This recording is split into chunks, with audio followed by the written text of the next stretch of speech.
Bismillahirrahmanirrahim. Syukur dan senang sekali kembali bisa berjumpa pada episode hari ini, membina keluarga sakinah. Semoga pertemuan demi pertemuan yang kita ikuti, materi-materi yang secara berlanjut kita simak, semoga berbanding lurus dengan kebahagiaan dan keharmonisan kita di dalam membina dan membangun rumah tangga kita. Pada episode hari ini, tidak terasa kita sudah masuk pada langkah yang ke-9 di dalam mewujudkan kesejiwaan pasangan suami istri. Menyatunya dua jiwa dari laki-laki dan perempuan yang berbeda jenis menyatu dalam sebuah ikatan yang suci, yaitu ikatan pernikahan, adalah merupakan syarat utama untuk meraih kebahagiaan dalam rumah tangga. Masih ingat istilah persenyawaan, istilah chemistry. Jika keluarga kita ini betul-betul sudah bersenyawa, maka ia diibaratkan air, sekalipun ia disusun oleh dua unsur kimia, yaitu hidrogen dan oksigen. Tetapi karena sudah bersenyawa, sudah menyatu menjadi senyawa yang lain, maka ia tidak bisa dipisahkan lagi. Yang memisahkan hanya maut, yang memisahkan hanya kematian. Nah, membangun keluarga yang seperti ini tidak semudah yang kita bayangkan. Dan pada pertemuan hari ini, kita sudah berada pada langkah yang 9. Langkah yang ke-9 untuk mewujudkan sebuah bangunan keluarga yang kuat itu. Apa itu? Nikmati kebersamaan. Inilah langkah yang ke-9 dari 10 tangga. 10 langkah untuk mewujudkan kesejiwaan pasangan suami istri itu. Apa makna kebersamaan yang kita maksud, yang harus kita wujudkan untuk menggapai wonderful family ini? Coba kita lihat.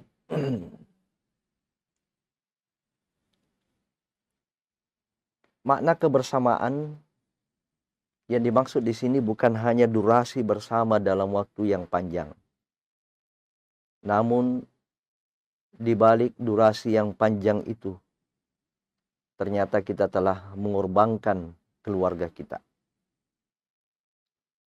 Kebersamaan yang hakiki, yang merupakan langkah untuk membangun kesejiwaan ini, adalah kebersamaan yang berkualitas dalam durasi yang menembus batas, yaitu batas al-maut dan batas al-qiyamah, untuk bertemu kembali di dalam surganya. Kebersamaan yang dimaksud adalah kebersamaan yang memberikan kebahagiaan pada pasangan dan anak-anak di dunia dan di surga. kebersamaan yang seperti inilah yang harus kita wujudkan dan harus kita nikmati. Pemirsa Ruas TV yang sama berbahagia, ada 2 poin renungan yang perlu kita renungkan bersama di sini. Terkhusus kepada suami-suami yang mengejar prestasi, suami-suami yang mengejar prestise juga, dan suami-suami yang mengejar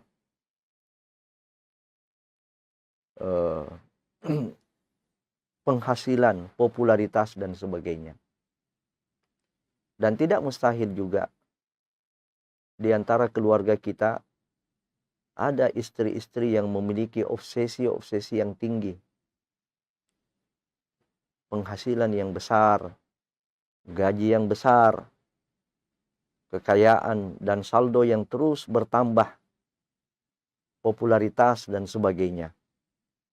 Mari kita renungkan.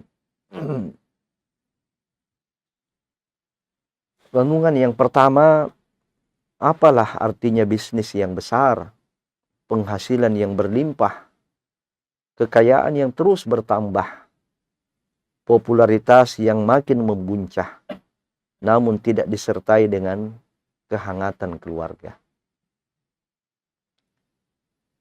Mengejar penghasilan yang besar dengan mengembangkan usaha, mengejar popularitas lewat berbagai profesi yang kita tekuni, walaupun dalam masa yang panjang dan semuanya itu kita berhasil raih, tetapi di balik daripada itu hilang kehangatan keluarga. Bukan kebersamaan yang seperti ini yang diharapkan. Sebab ada saja keluarga yang kebersamaannya sudah sampai 15 tahun. Tetapi ternyata kebersamaan yang mereka bangun adalah kebersamaan yang semu. Kebersamaan yang kosong. Kebersamaan yang hampa. Karena suami atau istri tidak menikmati kebersamaan itu. Ya benar bahwa durasi mereka bersama itu panjang. Karena di sana ada kesabaran dan kesetiaan istri atau suami. Tetapi sesungguhnya istri dan suami tersebut tidak merasakan kehangatan. Renungan yang kedua mari kita lihat. Kehilangan keluarga bukan hanya kehilangan karena kematian dan perceraian. Namun termasuk makna kehilangan itu adalah hilangnya kehangatan dalam hubungan suami istri.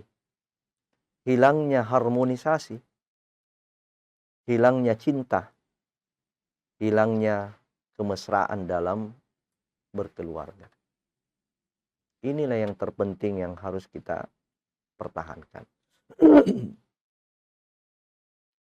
Dan inilah hakikat daripada kebersamaan itu. Bapak dan Ibu sekalian, pemirsa Ruas TV yang sama berbahagia, dalam membangun, merawat, dan memelihara kebersamaan ini menuju kepada kebersamaan yang hakiki. Di sana ada satu tantangan besar yang pasti akan menggoda dan sudah pasti akan dialami oleh setiap keluarga. Karena itu jangan biarkan iblis memisahkan cinta kita. Inilah yang saya maksud, bahwa setiap keluarga pasti akan mengalami godaan. Allah Subhanahu wa taala telah mentakdirkan bahwa kita ini tidak saja berinteraksi dengan istri, tidak hanya berinteraksi dengan keluarga istri dan keluarga kita, tidak hanya berinteraksi dengan tetangga, dengan teman-teman sekolah, teman-teman kuliah, dengan teman-teman organisasi. Tapi sesungguhnya kita ini juga berinteraksi dengan makhluk lain. Ini saya ingin gambarkan di sini. Jadi manusia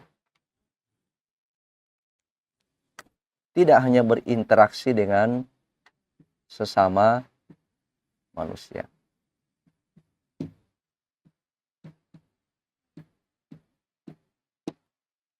Dia tidak hanya berinteraksi dengan sesama manusia, di mana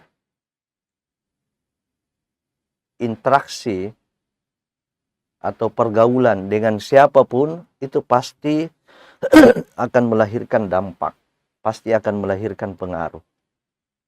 Kita berinteraksi dengan manusia, di sana kita akan mendapatkan pengaruh positif atau pengaruh negatif. Nah, demikian halnya dengan interaksi dengan makhluk lain. Di sini ada makhluk lain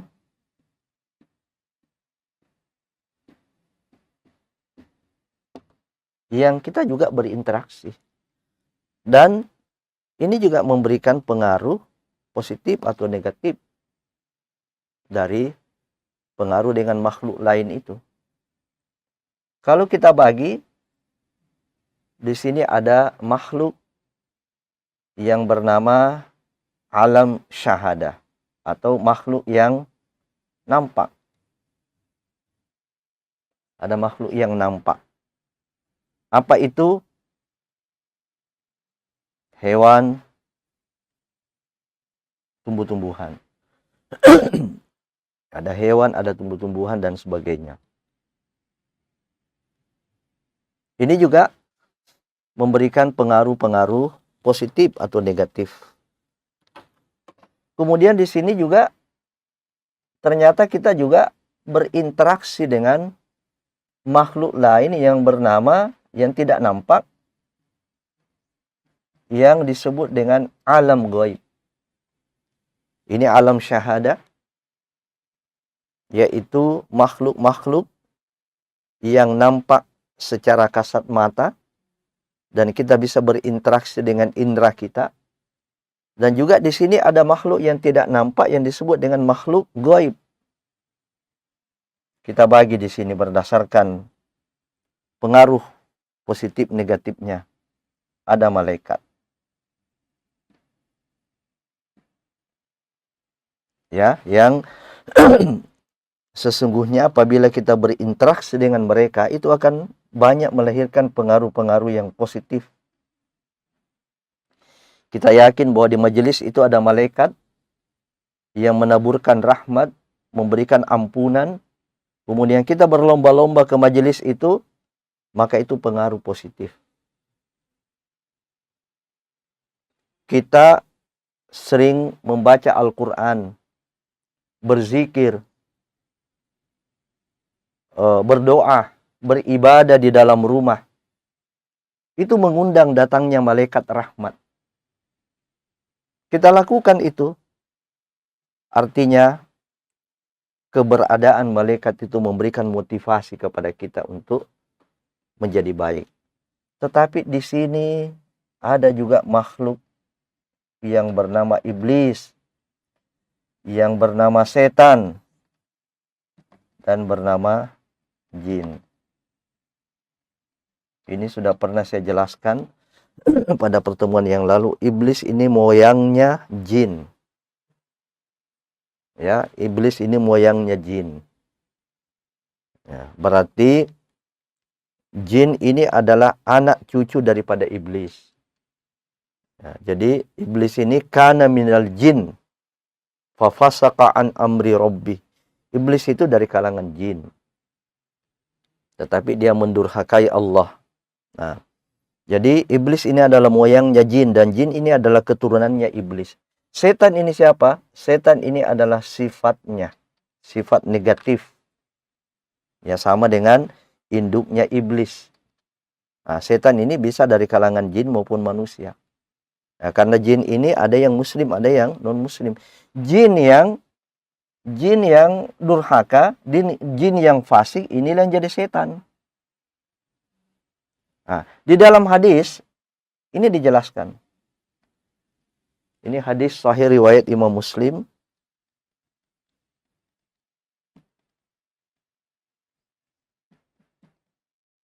Ternyata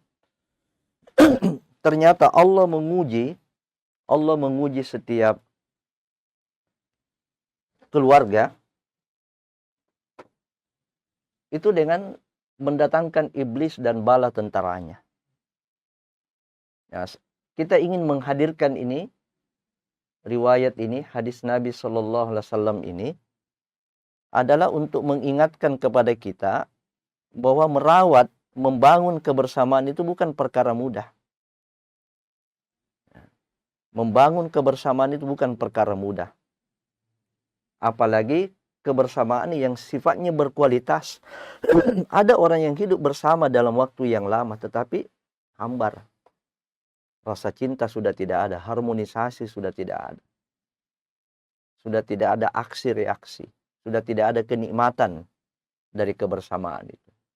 Nah, salah satu penyebab, ya, selain daripada sebab-sebab interaksi yang lain ini, salah satu penyebabnya yang perlu kita waspadai adalah upaya yang dilakukan oleh iblis dan bala tentaranya. Baik, kita coba lihat di sini.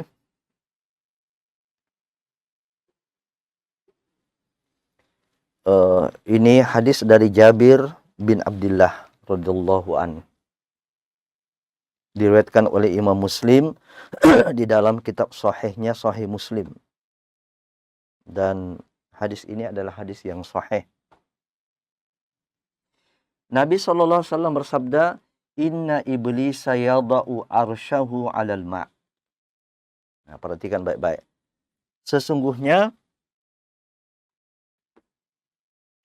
iblis meletakkan singgasananya itu di atas air. Yang dimaksud di sini adalah air laut. Nah, jadi iblis itu punya kerajaan di lautan. Ya, setiap lautan itu ada raja-rajanya di situ. Di mana iblis menjadi raja utamanya, kemudian anak cucunya dikembangbiakkan di situ. Tsumma yab'atsu sarayahu. Kemudian iblis itu yang merupakan moyangnya jin itu mengutus bala tentaranya. Jadi ini di setiap lautan, ya, di lautan ini itu ada singgasana iblis. Fa'danahum minhu manzilatan a'dhamuhum fitnah. Yang dekat maksudnya adalah manusia yang dekat dengan setan-setan ini, bala tentaranya iblis ini, ya, manusia yang dekat kedudukannya, itulah yang paling besar fitnahnya. Artinya siapa yang dekat dengan bala tentara itu, siapa yang dekat dengan setan itu, itulah yang paling besar fitnahnya. Fitnah itu ujian, dan kalau kita tidak bisa lolos dari ujian, itu akan membinasakan. Nah, karenanya kita tidak boleh dekat kepada setan. Kita harus dekat dengan Allah Subhanahu wa Ta'ala. Siapa yang dekat dengan setan, itulah yang paling besar fitnahnya. Setan ini juga ada majelisnya, ada tempatnya, ada bunyi-bunyiannya, ada makanannya, ada minumannya. Yaji'u ahaduhum fayaqul. Seorang dari bala tentara setan itu, dari bala tentara iblis itu, mengatakan, fa'altu kada wa kada. Wahai komandan, kami sudah melakukan ini dan itu. Artinya sudah menempuh berbagai cara. Ya, menempuh berbagai cara. Maksudnya nanti di sini menempuh berbagai cara agar pasangan suami istri itu bisa dipisahkan. Nah, fayaqul, kemudian iblis mengatakan, ma sona'ta syai'an. Belum ada yang kamu lakukan. Tidak ada artinya yang kamu lakukan itu. Ya, sebab iblis yang dia ukur adalah hasilnya. Bukan yang diukur adalah prosesnya. Ya, artinya kamu belum berhasil. Belum ada yang kamu lakukan. Qal summa yuji'u ahaduhum fayaqul. Lalu datanglah lagi salah seorang di antara bala tentara iblis itu, lalu kemudian mengatakan, ma taraktu hatta farraqtu bainahu wa baina imra'atih. Aku tidak meninggalkan mereka, aku tidak meninggalkan dia sampai dia telah berpisah dengan istrinya. Nah, sudah bercerai. Ya, jadi ternyata ada juga di antara bala tentara yang diutus ini yang sukses, yang berhasil memisahkan pasangan suami dan istrinya. Jadi ini misinya, ya. Ini misi membangun kerajaan di lautan. Apa itu?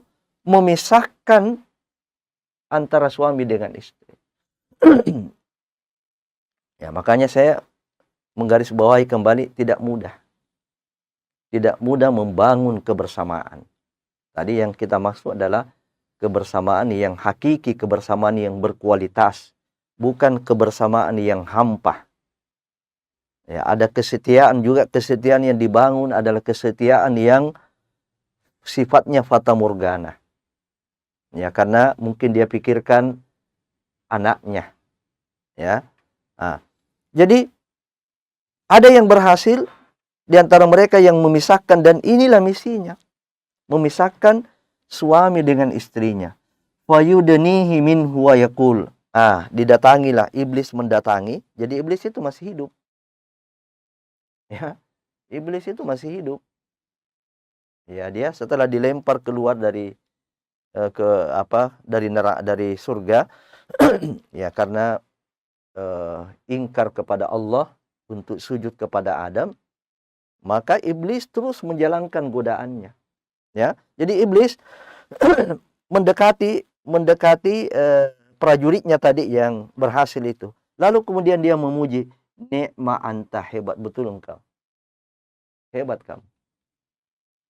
Ya, kenapa? Karena kamu bisa memisahkan si suami itu dengan istrinya. Nah, dari sini kita mendapatkan pelajaran yang sangat berharga, bahwa membangun kebersamaan di dalam berumah tangga itu tidak mudah. Ya, tidak mudah karena salah satu di antara misi besarnya setan itu, iblis itu adalah memisahkan suami dan istri. Bahkan di dalam surah Al-Baqarah ayat 102, setan-setan ini belajar sihir. Ya, setan-setan ini belajar sihir, yufarriquna bainal mar'i wa zaujih. Yang tujuannya adalah untuk memisahkan antara laki-laki dan suami dan dengan istri. Nah, mari kita lihat penjelasan dari Al-Imam Al-Munawi dalam kitabnya Faidul Qadir menjelaskan tentang hadis yang disebutkan oleh Nabi tadi tentang singgasana iblis. Inna hadza tahwilun azim. Hadis tadi itu menunjukkan kepada kita suatu peringatan yang sangat menakutkan. Fi dhammit tafriq, tentang celaan berpisah, tentang celaan bercerai. Haitsu kana a'dhamu maqasid al-la'in lima fihi. Ya. Kenapa? Karena perceraian itu adalah merupakan tujuan utama makhluk yang terlaknat. Ya, tujuan utama makhluk terlaknat yang bernama iblis dan bala tentaranya itu adalah memisahkan pasangan suami istri. Ya. Lima fihi min inqita'in nasl. Ya, di mana ya dampak daripada perceraian yang di dalamnya adalah ada keterlibatan iblis dan tentaranya adalah dampaknya adalah inqita'un nasl, putusnya keturunan. Ya, artinya kalau sudah bercerai bagaimana lagi bisa keturunan itu berlanjut? Ya, keturunan itu ada dengan kebersamaan. Ya. Nah, dia akan memutuskan keturunan. Wan siramu bani Adam. Dan kesendiriannya anak Adam itu, ya, kalau dia sendiri, artinya tidak ada pasangannya. Ketika dia sudah bercerai dia sendiri atau memang belum nikah, ya. Nah, ini bisa menjerumuskan orang itu ke dalam perzinahan. Nah, makanya salah satu di antara hikmah pernikahan adalah untuk menyelamatkan manusia dari perzinahan. Nah, tapi kalau orang yang sudah menikah lalu kemudian berhasil diceraikan oleh iblis dan bala tentaranya, maka itu artinya dia masuk ke dalam wilayah yang membahayakan. Ya. Bisa saja terjatuh ke dalam perzinahan. Alladzi huwa a'dhamul kabair. Di mana perzinahan itu adalah salah satu di antara dosa besar. Nah, ini yang penting kita sampaikan bahwa tidak mudah ya. Tidak mudah membangun kebersamaan itu. Tidak mudah mempertahankan kebersamaan suami istri dalam waktu yang lama, dan kebersamaan itu adalah kebersamaan yang berkualitas. Tidak hanya sampai di situ iblis dan bala tentaranya menggoda manusia, ya, memisahkan manusia, tapi mereka akan menempuh lagi berbagai langkah. Salah satu di antara langkah itu adalah tazyin. Nah, ini yang perlu kita waspadai juga. Nah, tadi di dalam menceraikan suami istri, inilah strategi yang dilakukan oleh setan, yaitu tazyin. Apa itu tazyin? Menghiasi dosa, menjadikan dosa itu menjadi sesuatu yang indah, menjadikan perbuatan maksiat itu sebagai sesuatu yang nikmat, sementara ketaatan itu sebagai sesuatu yang pahit. Itu tazyin secara umum. Kemudian ada tazyin yang secara khusus untuk menceraikan suami istri. Apa itu? Seperti yang dikemukakan oleh Mujahid di dalam tafsir Al-Imam Al-Qurtubi. Ini tafsiran dari ayat, salah satu ayat dalam surah Al-Hijr. Ya, fa bima aghwaytani, ya, la uzayyinanna lahum wa la ughwiyannahum ajmain illa ibadaka minhumul mukhlasin. Nah, juga merinci sabda Nabi Shallallahu Alaihi Wasallam bahwa wanita itu kalau dia datang, kalau dia ke depan dia datang, itu sesungguhnya wajahnya itu sudah dihiasi oleh setan. Kalau dia membelakang juga, wanita itu sudah dihiasi juga oleh setan. Nah, Mujahid mengatakan ketika perempuan menghadap ke depan atau datang, maka setan duduk di atas kepalanya, lalu menghiasinya atau memperindah untuk orang yang melihatnya. Ya, jadi sebenarnya kalau setan sudah menghiasi wanita, bagaimanapun jeleknya, bagaimanapun sumbingnya, bagaimanapun julingnya matanya, kalau setan sudah bertindak di sini, maka dia jadi indah. Boleh jadi di balik bibir yang sumbing, mohon maaf ya, di balik bibir yang sumbing, di situ ada keindahan. Ya, jangankan wanita, kambing saja bisa jadi cantik. Kambing saja bisa jadi cantik kalau setan yang menghiasi. Ya, ini apalagi memang sudah perempuan. Ya, nah ini kita lihat, dia duduk di atas kepalanya lalu menghiasinya, memperindah untuk orang yang melihatnya. Dan ketika perempuan itu menghadap ke belakang atau pergi, setan duduk di atas bagian belakangnya lalu memperindah untuk orang yang melihat. Jadi bagaimanapun buruknya itu punggungnya, ya, nah, setan datang menghiasi, dia jadi indah, dia jadi jadi seksi, dia jadi menarik.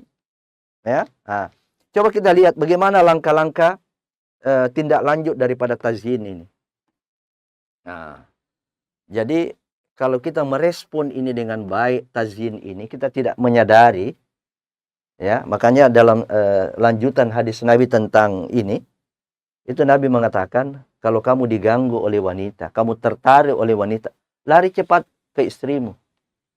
Tapi masalahnya kalau tidak ada istrinya, ya, masalahnya kalau tidak ada istrinya. Nah, Nabi mengatakan, kalau kamu tertarik dengan wanita itu, ini sudah berjalan ini, ya, sudah dihiasi, tertarik, maka lari cepat pulang.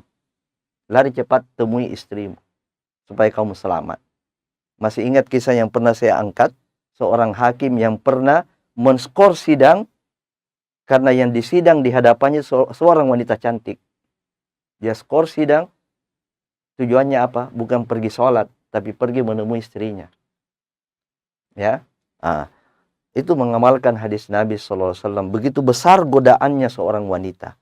Nah, ketika seorang laki-laki dia merespon dalam tanda kutip positif, maka ini yang akan terjadi. Ya. Perkataan Imam Syauqibi. Nah, mulailah fasalamun, mulailah terjadi interaksi dengan wanita itu. Mulai ucapkan salam. Assalamualaikum. Iya, Bang. Waalaikumsalam. Mulai sesudah itu fakalamun. Mulai percakapan. Dari mana? Mau kemana? Kenapa sendiri? Kemudian kalau ini berlanjut, maka berikutnya adalah famauidun. Buat janji. Ya, buat janji. Ketika dia sudah tenggelam di situ dalam percakapan itu, kapan jumpa lagi ya? Oh, nanti di WA saja. Ya, nanti di WA saja. Ibu di rumah enggak masalah itu. Saya sudah kunci HP-nya. Nah, itu yang akhirnya ketika mauid faliqaun, yang terjadi adalah pertemuan. Dan kalau sudah terjadi pertemuan laki-laki perempuan, tidak ada mahram di pihak ketiga, maka pihak ketiga adalah setan. Jadilah ini, ya, jadilah rencana daripada setan itu, ya, untuk memisahkan suami dengan istrinya. Terjadilah perselingkuhan.